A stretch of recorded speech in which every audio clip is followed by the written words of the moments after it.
The airport hummed with the rhythm of 1,000 journeys. Each traveler focused on their own destination. Marcus Langston stood quietly in line. His worn leather bag clutched in one hand, the other resting on the lapel of his navy blazer. A single silver pin, a purple heart, gleamed discreetly on his chest. It wasn't ostentatious. Just a modest emblem of sacrifices made in places few cared to remember. Marcus shifted his weight slightly, his knees stiff from years of wear. At 67, his life had settled into a rhythm of quiet perseverance. He had retired from the military long ago, trading his uniform for a mechanic's overalls. The work was honest, and it kept his hands busy while his mind wandered to memories he didn't always welcome. Today, however, wasn't about memories. It was about a future he had worked tirelessly to ensure, a future embodied by his daughter, Simone. She was graduating from law school, the first in their family to reach such heights. The thought of her walking across the stage, diploma in hand, filled him with pride so fierce it almost felt indulgent. The first-class ticket in his pocket felt the same way. Indulgent. Marcus had deliberated over it for weeks, weighing the cost against years of carefully saved pennies. In the end, he decided it wasn't just a flight, it was a statement. A quiet acknowledgement to himself that he had earned the right to step into a world that always seemed just out of reach. When his turn came at the check-in counter, the young woman behind the desk glanced at his ticket and then at him. Her smile was warm, her voice soft. "Thank you for your service, Mr. Langston," she said as she handed back his documents. "Enjoy your flight." Marcus nodded politely, murmuring his thanks. Her kindness steadied him, though he didn't dwell on it. He had learned long ago not to expect more than the moment offered. The security line was long but orderly, the controlled chaos of an airport operating at full tilt. Marcus moved through it with quiet efficiency, his movements precise from decades of training. He didn't grumble at the wait or the pat-downs. Patience had been his most enduring teacher. When he finally reached the lounge, its sleek glass doors gleamed under the fluorescent lights. Beyond them lay a world he'd only glimpsed in passing: soft leather chairs, polished floors, and whispered conversations. He hesitated, his reflection staring back at him, a tall man with gray hair, his face lined with years of work and worry. His suit, while clean and pressed, lacked the sheen of the designer attire he imagined others inside would wear. For a fleeting moment, doubt tugged at him. Did he belong here? But Marcus straightened his back and stepped forward. The woman at the lounge desk greeted him with a polite smile. "May I see your boarding pass?" He handed it over, and she scanned it without hesitation. "Welcome to the first-class lounge, Mr. Langston. Please make yourself comfortable." Her words were like a small victory. Marcus gave a polite nod and moved into the space, his eyes sweeping over the room. It was everything he had imagined: calm, luxurious, removed from the bustling terminal outside. He found a seat by the window, setting his bag down gently and taking a moment to soak it all in. Through the glass, planes taxied on the runway, their hulking forms moving with a grace that belied their size. Marcus watched them for a long moment, his thoughts drifting. He thought about Simone, about the long nights he'd worked overtime to pay for her books, her rent, her dreams. She had never let him down, and today felt like proof that he hadn't let her down either. The quiet murmur of voices filled the lounge, blending with the clink of china and the occasional shuffle of newspapers. Most of the other passengers were dressed in sharp suits or designer dresses, their confidence evident in their every movement. Marcus felt their glances but chose not to acknowledge them. He had learned to carry himself with dignity, no matter the setting. As he adjusted his jacket and leaned back into the soft leather chair, Marcus allowed himself a rare indulgence, a smile. For now, he let himself believe this world could be his, too. But not all moments of belonging come without challenge. And Marcus's quiet strength would soon be tested in ways he hadn't anticipated. For as serene as the lounge seemed, the undercurrents of judgment and assumption were already beginning to ripple. Unseen but undeniable. The tranquility of the first-class lounge seemed almost unnatural. A stark contrast to the bustling terminal just beyond its frosted glass doors. Marcus Langston had settled into his chair by the window, allowing himself a moment of quiet reflection. The soft leather beneath him felt indulgent. A world away from the stiff, worn seats he was used to. The runway stretched out before him. Planes rolling past in a steady procession, their engines humming with a low, familiar power. Watching them, Marcus felt a sense of calm. He had spent so much of his life moving, always on duty, always working, always sacrificing. Now, in this space designed for luxury and leisure, he allowed himself the rare comfort of stillness. But the stillness didn't last. A shadow loomed over him, breaking the fragile peace. Marcus glanced up to see a man standing there. His uniform crisp, his name tag gleaming with the title, Carter. The man's expression was cold. His mouth set in a tight line that suggested he had already formed his opinion of Marcus before speaking a single word. "Excuse me, sir," Carter said. His tone clipped and formal. "Are you in the right place?" Marcus frowned slightly, unsure of the question's intent. "Yes, I believe so," he replied evenly. "I checked in at the desk." Carter's gaze swept over Marcus, lingering on his modest suit and the worn edges of his leather bag. It was not a look of curiosity but one of judgment.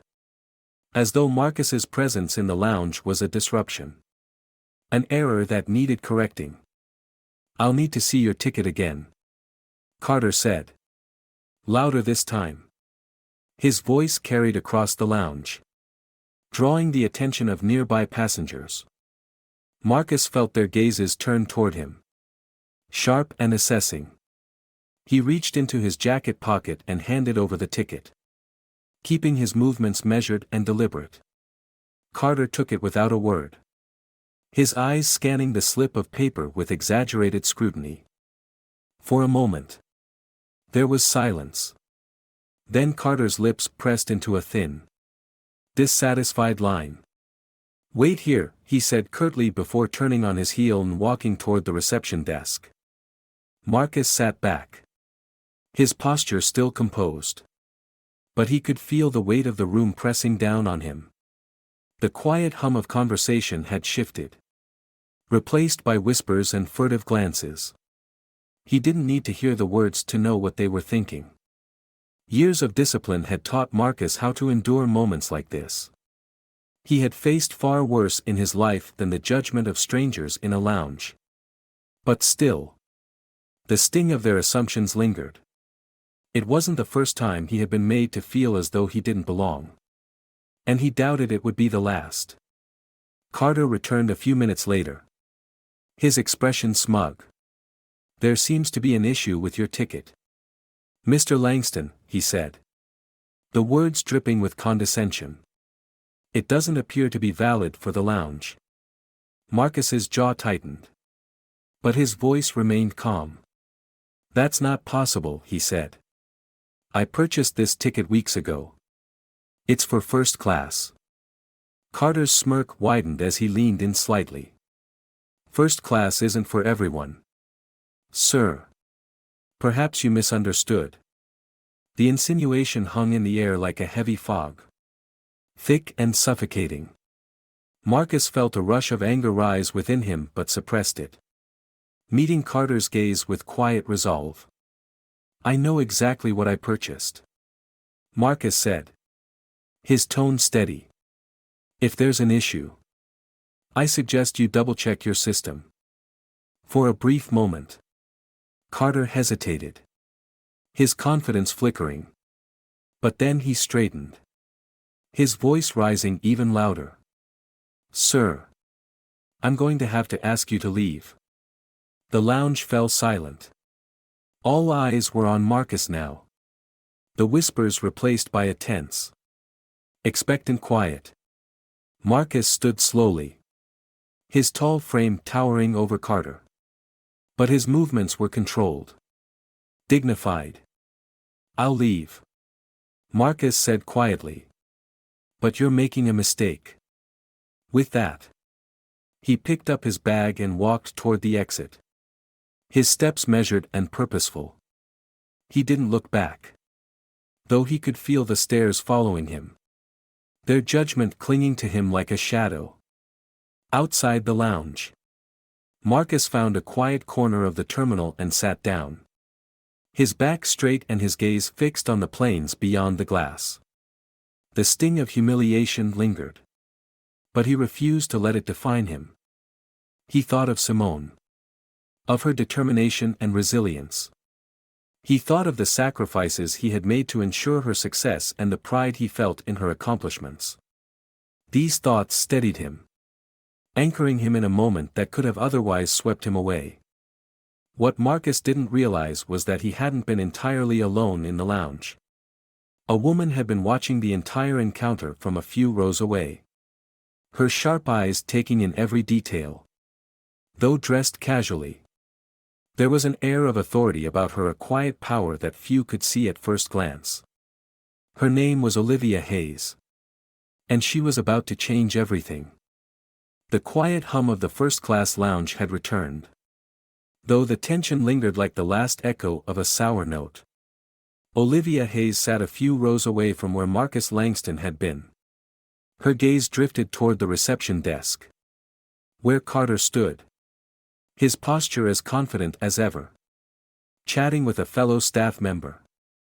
On the surface, it was just another day at Skylark Airlines.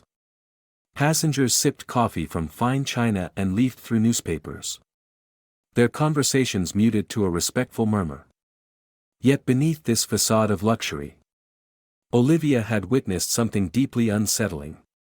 She shifted in her seat, her tailored blazer rustling softly against the leather. This wasn't the first time she'd seen behavior like Carter's. Olivia had spent years climbing the corporate ladder, often navigating unspoken biases with the same careful precision Marcus had shown during his ordeal.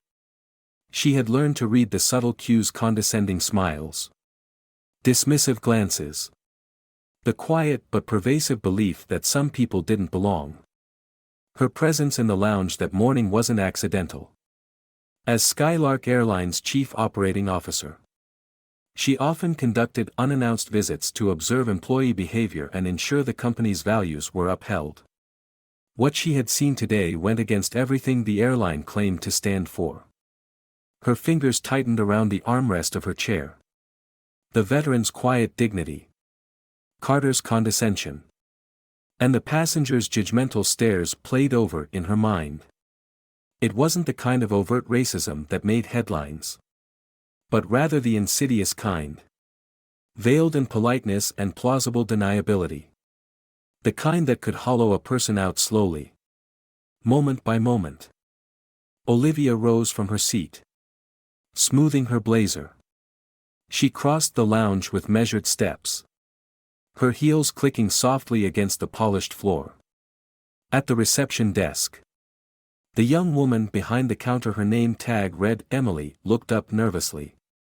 "Excuse me," Olivia said, her tone calm but firm. "I couldn't help but notice what just happened with the gentleman who left. The one Carter escorted out."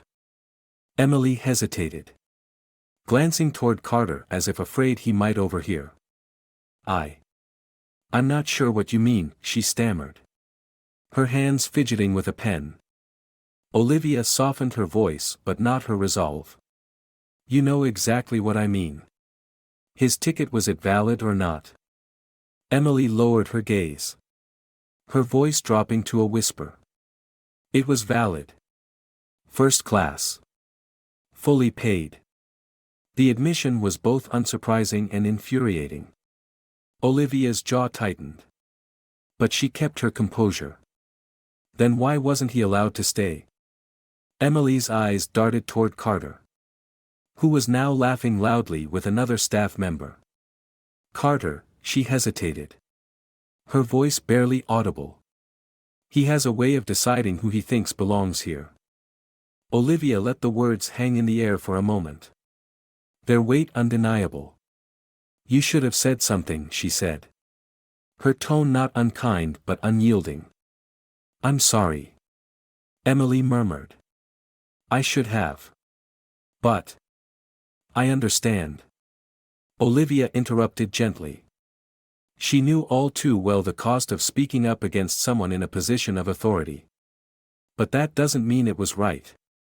She straightened, her mind already racing through the steps she would take next. Print out his ticket record for me. His name is Marcus Langston. Emily nodded quickly, her fingers flying over the keyboard. Moments later, she handed Olivia a slip of paper. Olivia folded it neatly and tucked it into her pocket. Thank you, Emily, she said. I'll handle it from here. As Olivia turned to leave, her sharp eyes landed on Carter once more.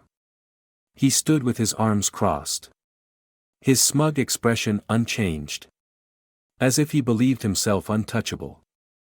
Olivia felt a flicker of something she rarely allowed herself to indulge in: anger. Not just at Carter, but at the system that had allowed someone like him to operate unchecked for so long. She left the lounge, her steps purposeful as she scanned the terminal for Marcus. It didn't take long to find him. He was sitting near a window, his bag resting at his feet, his eyes fixed on the planes taxiing in the distance. Olivia approached slowly, not wanting to startle him. Mr. Langston, she said softly. He turned, his expression calm but guarded. Yes. She gestured to the empty seat beside him. May I sit? Marcus studied her for a moment before nodding. Of course. Olivia extended her hand. My name is Olivia Hayes. I'm with Skylark Airlines. He shook her hand, his grip firm. Pleasure to meet you, Ms. Hayes. I wanted to apologize for what happened in the lounge, she began, her voice steady. It was unacceptable. Marcus studied her face, his eyes searching for sincerity. You don't need to apologize, he said after a moment. You weren't the one who did it. No, she admitted. But I am responsible for what happens on this airline.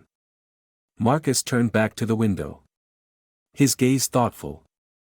People see a black man in a modest suit and assume he doesn't belong. That's not new. Olivia's chest tightened at his words. You shouldn't have to deal with it here, she said firmly. Not on my watch. Marcus didn't respond right away. When he spoke again, his voice was calm but heavy. I bought that ticket to celebrate my daughter. She's graduating law school next week, first in our family to make it that far. I thought I'd treat myself just this once.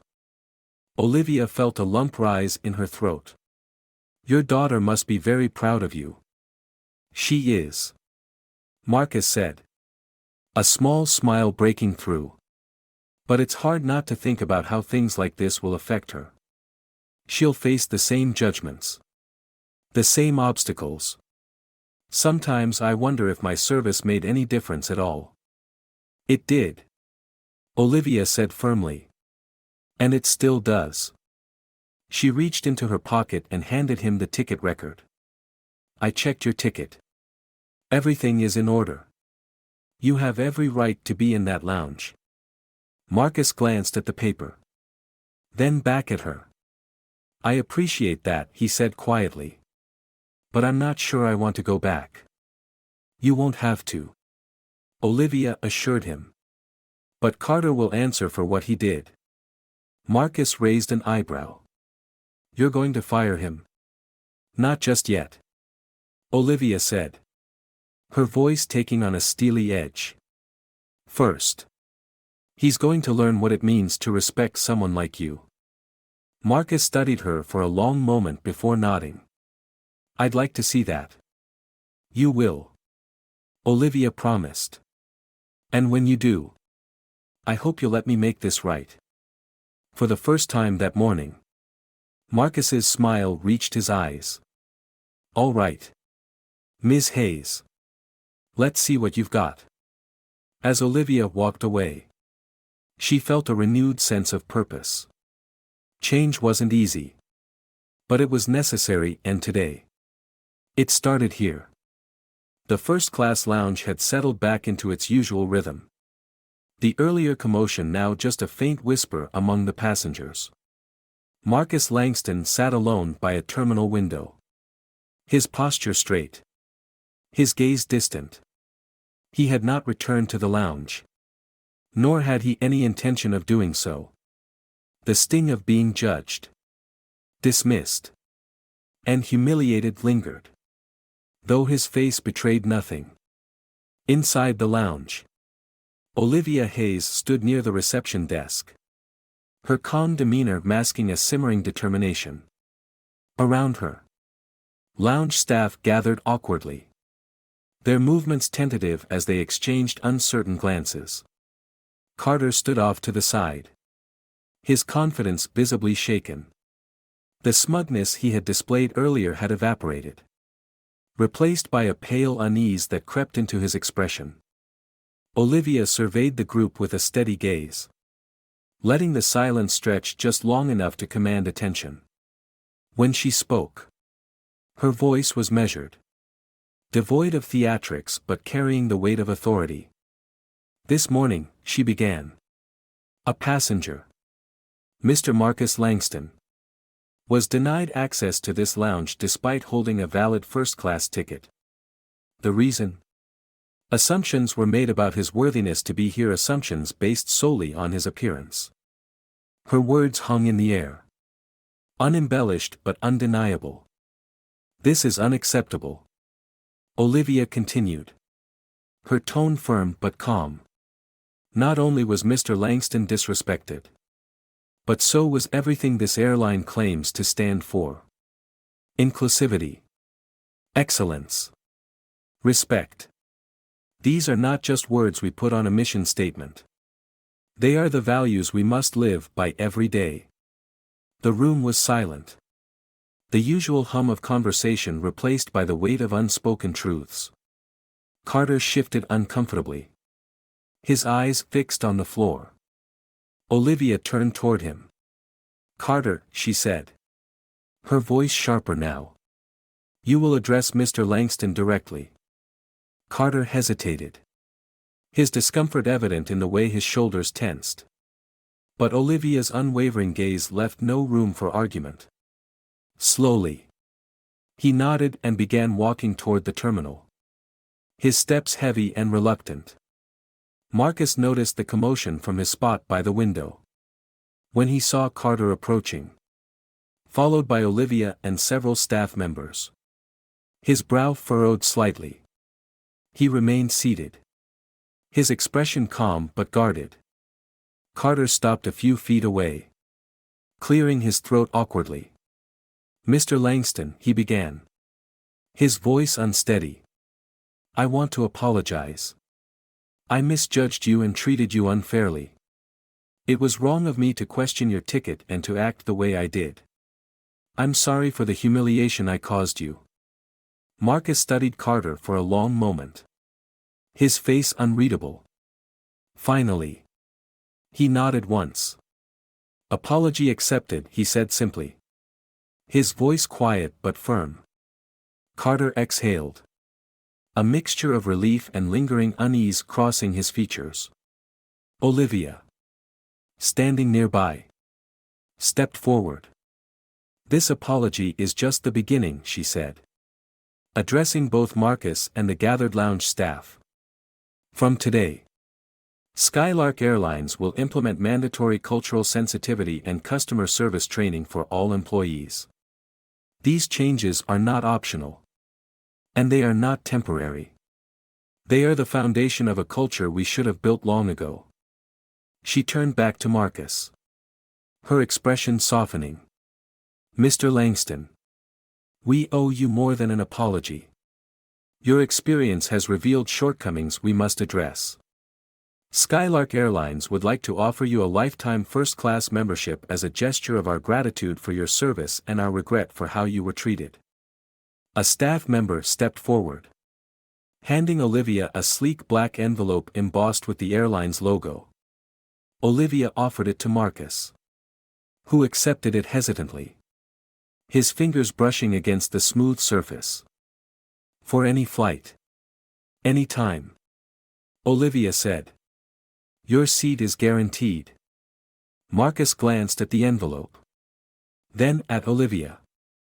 For a moment, he seemed at a loss for words. Finally, he nodded, his voice steady but thick with emotion. "Thank you. This means a lot." Olivia smiled. A quiet but genuine gesture. "It's the least we can do," she said. "And if you ever experience anything less than the best from us again, I want you to call me directly." She handed him her business card, her eyes steady with sincerity. As Marcus stood, the gathered staff and passengers watched him with a mixture of respect and quiet introspection. He straightened his jacket and extended his hand toward Olivia. "Thank you," he said, his grip firm. "Not just for this, but for doing the right thing. It's my responsibility." Olivia replied. "And it's just the start." As the group dispersed, Marcus returned to his seat by the window. This time, the stares that followed him carried a different weight, not judgment, but recognition. He placed the envelope carefully in his bag and leaned back, his gaze returning to the planes outside. Inside the lounge, Olivia stood for a moment, watching him through the glass. She felt a flicker of satisfaction, tempered by the knowledge that this was only the first step. Change was slow, but it was possible, and today, she had taken the first meaningful strides toward it. The terminal's energy ebbed and flowed like the tide, passengers moving with quiet purpose as announcements echoed overhead.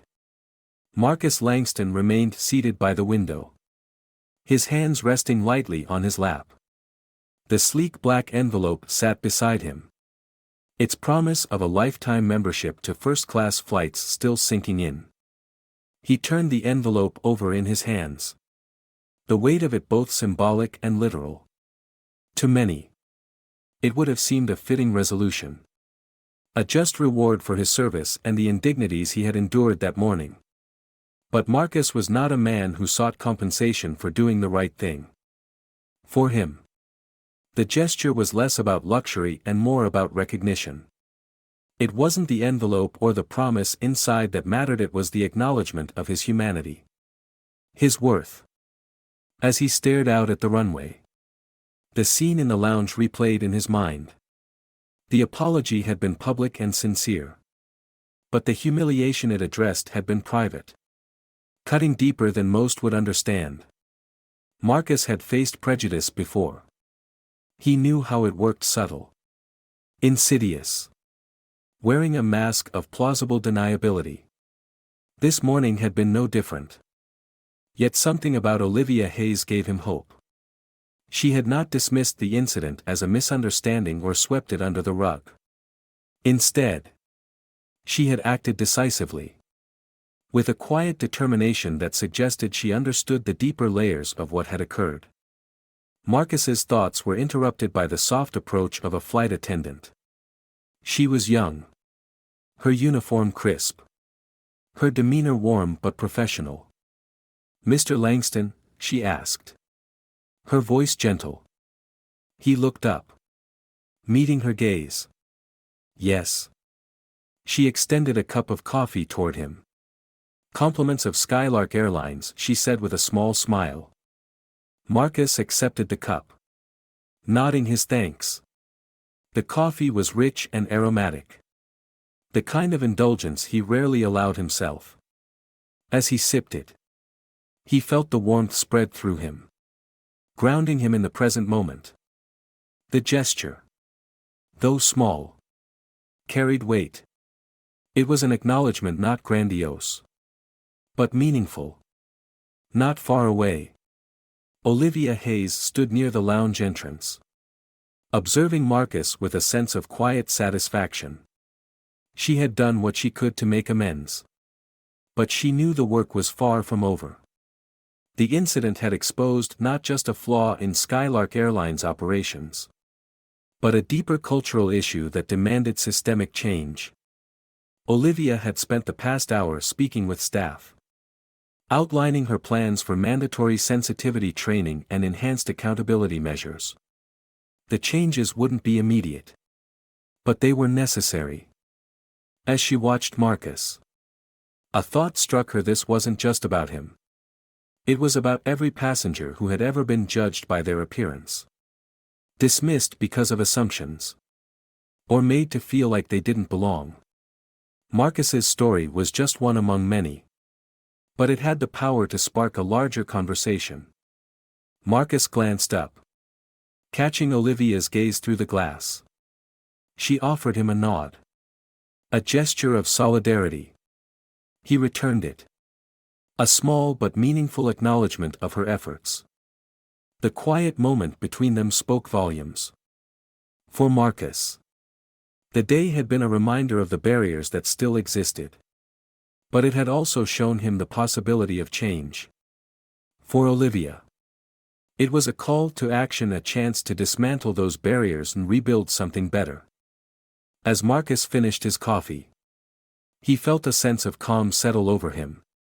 The morning's events, though painful, had not defined him. Instead, they had reinforced his resolve to move forward with dignity and purpose. He stood, picking up his bag and the black envelope. His flight would board soon. And for the first time that day, he allowed himself a small smile. The world might not change overnight, but in moments like these, progress felt possible. Back at Skylark Airlines headquarters, Olivia Hayes sat at her desk, drafting the first steps of a comprehensive inclusivity policy. Her father's old photo rested beside her, a constant reminder of the values he had instilled in her: courage, empathy, and the pursuit of justice. She picked up her pen, the weight of the day heavy but purposeful. Change wasn't easy, but it started with one decision, one voice, one moment of recognition. And today, both she and Marcus had taken the first step. The cafe was quiet, its air rich with the aroma of roasted coffee beans and faint notes of jazz playing softly in the background. Marcus Langston sat at a corner table, a steaming cup of coffee in front of him and a folded newspaper resting by his elbow. He had come here for a moment of solitude, a chance to reflect on the recent days with their unexpected twists and turns. As he turned the page of the newspaper, a familiar voice broke through the cafe's hum. "Mr. Langston." Marcus looked up, his brow furrowing slightly. Standing before him was Carter, the lounge supervisor who had been the source of his humiliation just days before. Gone was the air of smug confidence, in its place was a younger man who seemed uncertain, even nervous. Marcus placed his newspaper aside, gesturing to the empty chair across from him. "Go ahead," he said, his tone calm but guarded. Carter hesitated before sitting, his hands clasped tightly in his lap. He looked down for a moment, then met Marcus's gaze. "I wasn't sure if I should approach you," he began, his voice tentative.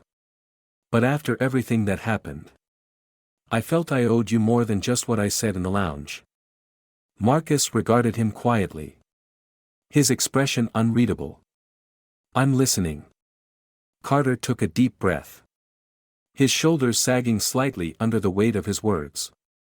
I've been doing a lot of thinking since that day, he said.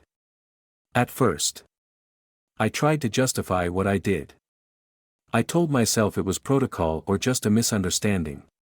But the truth is, I judged you. I assumed things about you because of how you looked. And I was wrong. The words hung in the air.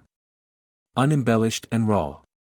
Carter's voice faltered slightly as he continued. I always thought of myself as someone who treated people fairly. But now I see how blind I've been to my own biases. To the way my actions affect others. That day in the lounge was a wake-up call. Marcus leaned back in his chair, studying the young man before him. Carter's remorse seemed genuine. But Marcus had learned long ago that words, no matter how sincere, were only the beginning. I appreciate your honesty, Marcus said finally. But acknowledgement is just the first step. What matters is what you do with it. Carter nodded. His expression earnest. I know. That's why I wanted to talk to you. I've started the training Olivia Miss Hayes put in place. But I want to do more. I don't just want to change at work. I want to be better outside of it. 2. Marcus's gaze softened slightly, though his voice remained steady. Change isn't easy, he said. It takes time, effort, and a willingness to face things you might not like about yourself. But it's worth it.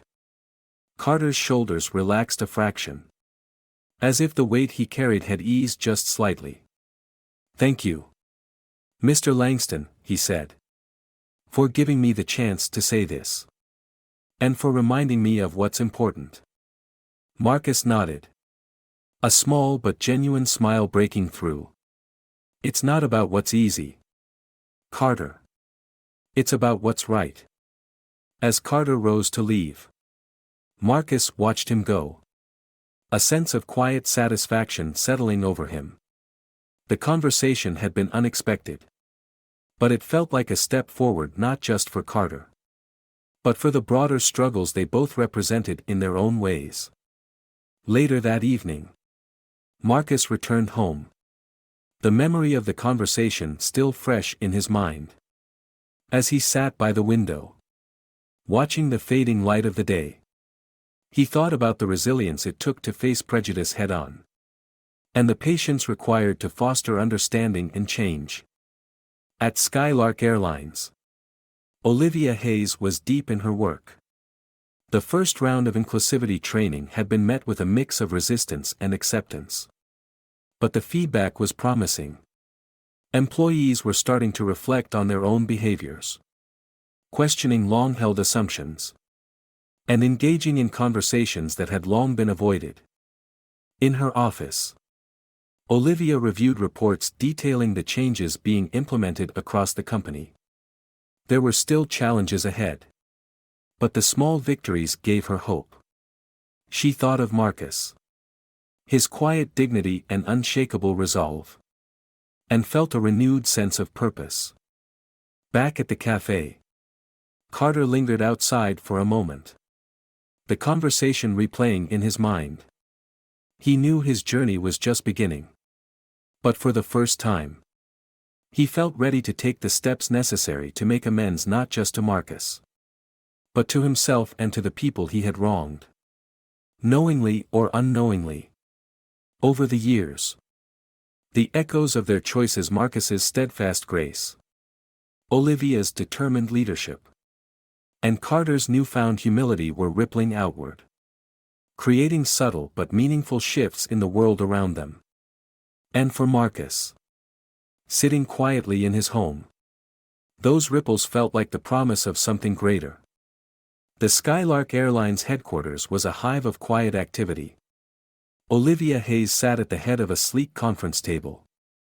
Her leadership team gathered around her. The room was bright with natural light streaming in from floor-to-ceiling windows. But the atmosphere inside was heavy with purpose. Olivia scanned the room, her gaze resting briefly on each of her team members. Their expressions ranged from cautious curiosity to determined focus. She leaned forward, folding her hands on the table. "Let me be clear," she began, her voice measured. The incident with Mr. Langston was not an isolated event. It was a symptom of a deeper issue, one that exists not just here at Skylark Airlines but across our industry and our society. The room remained silent, the weight of her words sinking in. Olivia continued, her tone steady but firm. "Our job isn't just to fix what happened that day. It's to ensure that something like it doesn't happen again to anyone." She tapped a folder in front of her. The contents filled with data on employee conduct, passenger feedback, and incidents that, while less publicized than Marcus Langston's experience, told a similar story. "This is what we're up against," she said, her voice softening but losing none of its conviction. "Bias. Both implicit and explicit. Assumptions that go unchecked. Behaviors that erode trust and dignity. If we don't address this, we're not just failing as a company. We're failing as people." One of her senior managers, a man in his early 60s named Paul, raised a hand. His tone was thoughtful as he spoke. "Olivia, I think we all agree that change is necessary. But how do we make it stick? How do we ensure this isn't just another corporate initiative that fades away after a few months?" Olivia nodded, appreciating the question. "It starts with accountability," she said. "Not just at the employee level, but at every level of leadership, including this one." She stood, moving to the projector screen at the front of the room. With a few clicks, she brought up a slide that outlined the first steps of Skylark's inclusivity program. "This isn't about checking boxes," she explained. "It's about creating a culture where respect isn't optional, it's foundational. That means mandatory training for all employees, regular assessments of our practices, and clear consequences for behavior that violates our values." Paul nodded slowly, his expression thoughtful. "It sounds ambitious," he said. "It is." Olivia agreed, her tone calm but resolute. "But it's also necessary. Change doesn't happen without effort. And if we're serious about this, we need to commit to the long haul." Across the city, Marcus Langston was reflecting on his own role in the events that had unfolded. He had returned to his quiet routine, but the impact of the experience lingered. Sitting at his kitchen table with a cup of coffee, he read through the letter Skylark Airlines had sent him, a formal apology paired with a detailed outline of their new policies. He felt a mix of emotions, satisfaction that his experience had sparked change, but also a deep awareness of how much work remained to be done. His story was just one among countless others, each carrying its own weight, its own pain. The phone rang, pulling him from his thoughts. It was Olivia Hayes. "Mr. Langston," she began, her voice warm but professional. "I wanted to personally update you on the steps we're taking at Skylark. Your experience has been a catalyst for change. And I want you to know that we're taking this seriously." Marcus listened as Olivia outlined the initiatives in progress: training programs, policy reviews, and new measures to ensure accountability. "I appreciate the effort, Ms. Hayes," Marcus said when she finished. "But real change takes more than policies. It takes people willing to look at themselves and ask hard questions." Olivia nodded, even though he couldn't see her. "You're absolutely right," she said. "And I want you to know that your story is helping us ask those questions, not just as a company, but as individuals." As the call ended, Marcus felt a quiet sense of fulfillment. He hadn't sought to become a symbol for change. But life had a way of placing people in unexpected roles. Back at Skylark, Olivia wrapped up the meeting with her team. Her final words ringing with quiet conviction. "This is just the beginning," she said. "We won't get everything right immediately. But we owe it to ourselves and to passengers like Mr. Langston to keep trying." As the room emptied, Olivia lingered for a moment, gazing out the window at the bustling city below. Change wasn't easy. And it wasn't fast. But it was possible. Step by step. Decision by decision. In that moment, she thought of her father. A retired civil rights lawyer who had spent his life fighting for justice. His lessons echoed in her mind: dignity isn't given, it's reclaimed. And once reclaimed, it has the power to transform. For Marcus. For Skylark Airlines. And for the countless others who had been judged and dismissed. The transformation was just beginning. The morning sunlight filtered through the leaves outside Marcus Langston's home, casting dappled shadows on the small porch where he sat. A steaming cup of coffee rested on the table beside him, its warmth cutting through the cool autumn air. The stillness of the moment gave him time to reflect. A habit he had cultivated over the years. In the days since his encounter at the Skylark Lounge, Marcus had received calls, letters, and emails from people moved by his story. Some offered apologies on behalf of others, some shared their own experiences of judgment and exclusion. It was humbling. But it was also a reminder of how deeply rooted these challenges were in the fabric of everyday life. His thoughts were interrupted by the sound of footsteps. Simone, his daughter, appeared at the door. Her expression bright as she carried 2 plates of breakfast. She set them down on the table and took the seat across from him. "You've been quiet this morning," she said, studying him with a mix of curiosity and concern. Marcus smiled faintly, picking up his cup. "Just thinking," he replied. "About the airline?" she asked, tilting her head. "About everything," he said. "The world. The changes we hope to see. The ones we don't always live to witness." Simone nodded, her expression thoughtful. "You've always said change takes time." "It does." Marcus agreed. "But sometimes you see a spark, a moment that reminds you it's worth trying." Simone reached across the table, placing her hand on his. "Dad. What happened to you at Skylark, it's not just about you.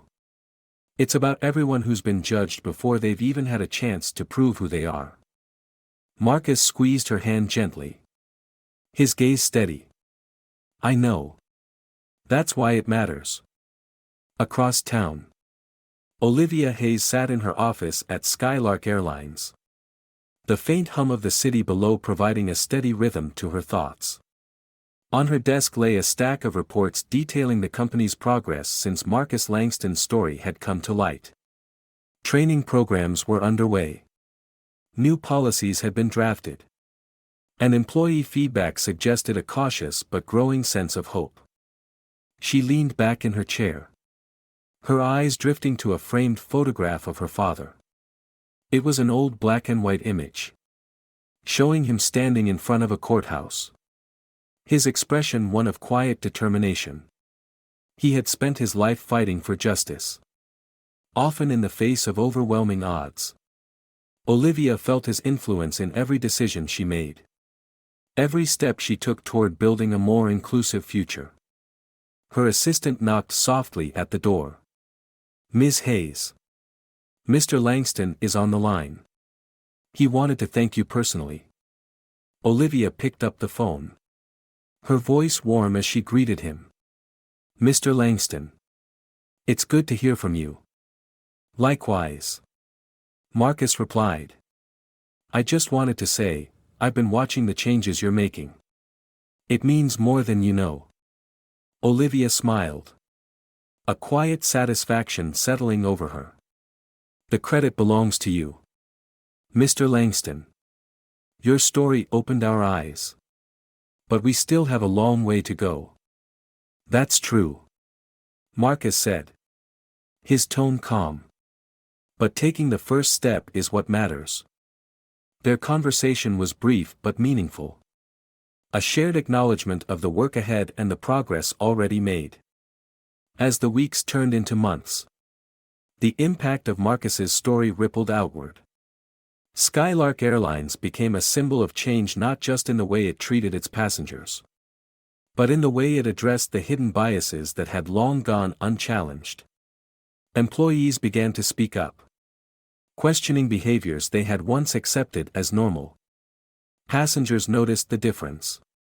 And for many, it became a place where dignity was no longer a luxury but a given. For Marcus, life returned to its quiet rhythm. But he carried a renewed sense of purpose. He continued to travel occasionally, always greeted warmly by Skylark staff who now recognized him as more than just a passenger. One crisp autumn afternoon, Marcus found himself walking through a park with Simone. The leaves crunched under their feet, their vibrant colors swirling in the breeze. "Do you think things will really change?" Simone asked, her voice soft. "They already are," Marcus replied, his gaze steady. "Maybe not as quickly as we'd like. But every step forward counts." Simone smiled, her admiration for her father clear. "You've always believed in progress, even when it felt impossible." Marcus chuckled softly. "That's because I've seen it happen slowly, quietly, but surely. And I know it's worth fighting for." As they walked, Marcus felt a sense of peace settle over him. The world wasn't perfect, and the road ahead was long. But in moments like these, surrounded by the beauty of the season and the promise of a new generation, he was reminded of what truly mattered: the quiet, unyielding strength to believe in change. For Marcus, for Olivia, and for everyone who had ever been judged unfairly, the journey wasn't over. But it was moving forward, step by step, with dignity and purpose lighting the way.